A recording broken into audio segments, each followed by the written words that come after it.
The Psalms have taken on an even greater meaning in these exceptional days of the coronavirus global pandemic.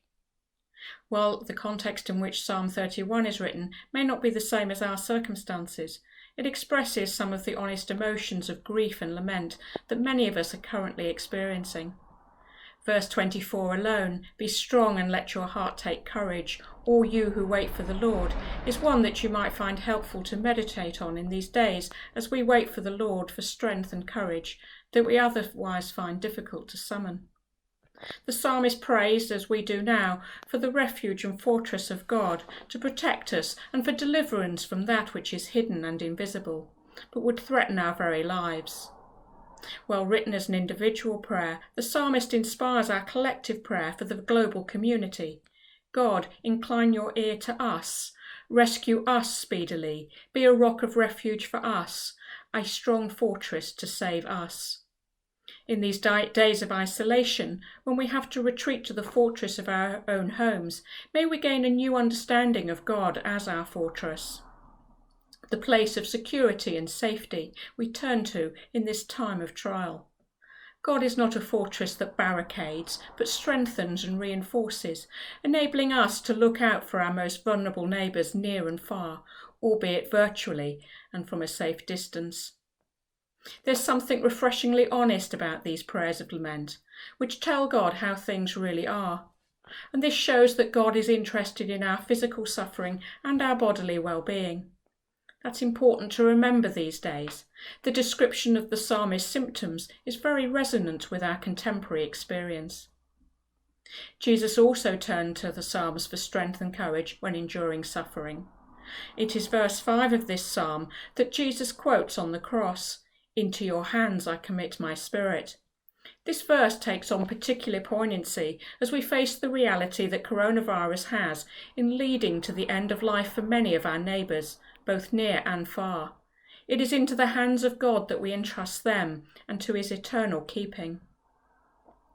And how we view our neighbours in these threatening times is brought into sharp focus in verse 11.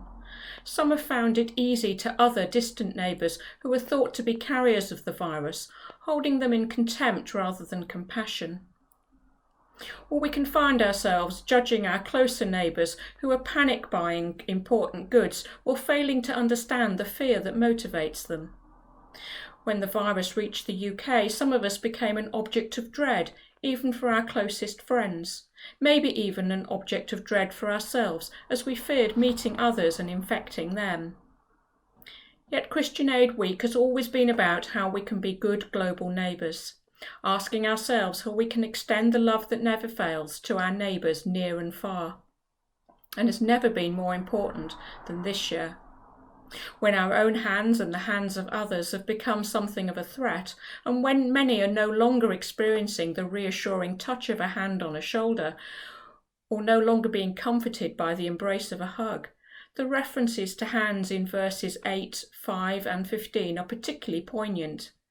It feels particularly apt to pray with the trust of the psalmist that our times are in God's hands and for deliverance from hands that might harm us, including our own.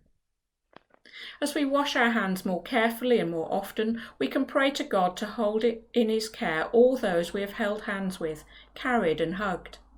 We can also pray for all those we have never had the opportunity to embrace physically, but who we have reached out to with generous hands, giving what we could during previous Christian Aid weeks. And we can give thanks for all the hands that have made soup for church lunches, poured cups of coffee and tea, made toast for big brekkies, put up posters and bunting advertising events, sorted books and art for sale, and of course, counted and returned the money collected. Christian Aid does indeed thank God for the hands that have put love into action. The world's poorest countries are the most vulnerable in the current crisis. They are less resilient, have less access to healthcare, and will be less able to weather the economic impact. Christian Aid will continue to stand with them through this crisis and will be with them afterwards. Now more than ever, we need to share our love for our vulnerable neighbours by giving. This can be done online via their website, details of which can be found on the service sheet. The promises of the Gospel reading are often offered as hope and reassurance at times of bereavement, and will have a resonance for those who have lost loved ones in recent weeks and months, whether or not as a direct consequence of coronavirus. The words of Jesus are a challenge and inspiration for this exceptional Christian Aid Week. His words of comfort, "Do not let your hearts be troubled," are spoken to the disciples who have good reason to have troubled hearts. He prays these words at the Last Supper, just after he has washed their feet with his own hands, talked of his betrayal, of Peter's denial, and his imminent departure. These are words of comfort offered for unsettling times, and are also worth meditating on in today's unsettling times. With coronavirus resulting in many of us spending much more time in our houses, the spaciousness of the Father's house with many dwelling places may sound appealing, particularly to those struggling to find their own space. Dwelling place isn't a term we use very often these days to describe where we live, but in this time of forced isolation, our homes have become places to dwell more than ever, perhaps more than we've known before. Jesus uses the word dwell again when he talks of the Father who dwells in him. And in these days when our church buildings have had to remain empty and closed, we are presented with the possibility of gaining deeper understanding of what it is to dwell in the Father's presence, and to know what it is to have God's Spirit dwell in us. While many are turning to mindfulness and meditation in these anxious times, the Gospel also offers us the invitation to spend time dwelling in the presence of God, and not to let our hearts be troubled. For those who can find the space, our homes can become a dwelling place for spiritual retreat. And when we are finally able to leave our homes, we can still carry this dwelling place in our hearts wherever we go.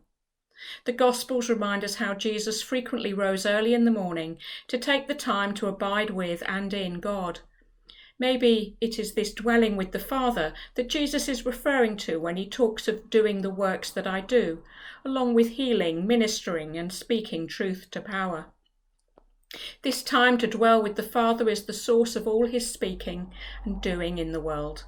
May we also take strength from our time with God as we consider what we can do in response in these exceptional times. The honesty of Thomas in verse 5, a prelude to his honesty after missing the resurrection appearance, is an honesty to be welcomed in these difficult times. We share his uncertainty as we don't know what lies ahead. Coronavirus has disrupted all our routines and has many of us saying, "We don't know the way." Thomas's confusion invites us all to be honest in prayer before God and to be honest with each other as we seek to follow Jesus in these exceptional times. At some point, perhaps not quite yet, we too need to face up to the honest question that the response to coronavirus prompts us to ask. Questions such as how can we reimagine and recreate a world where no one dies of preventable diseases that already have vaccinations for and medicines to treat?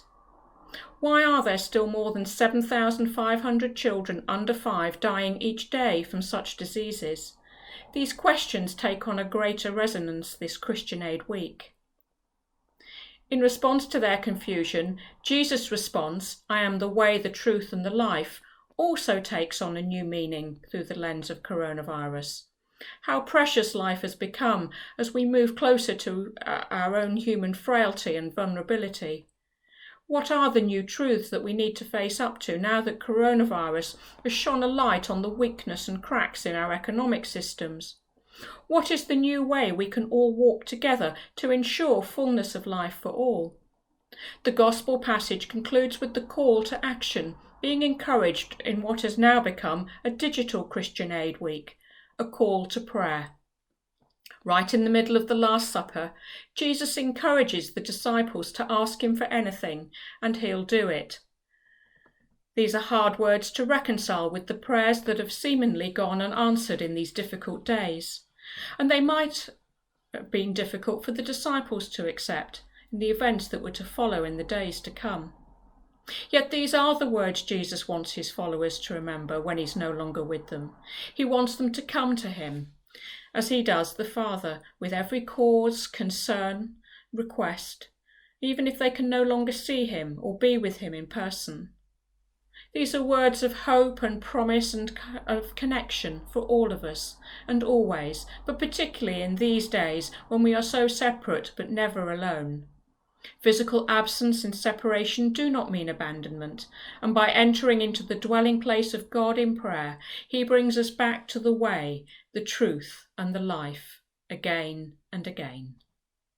Amen.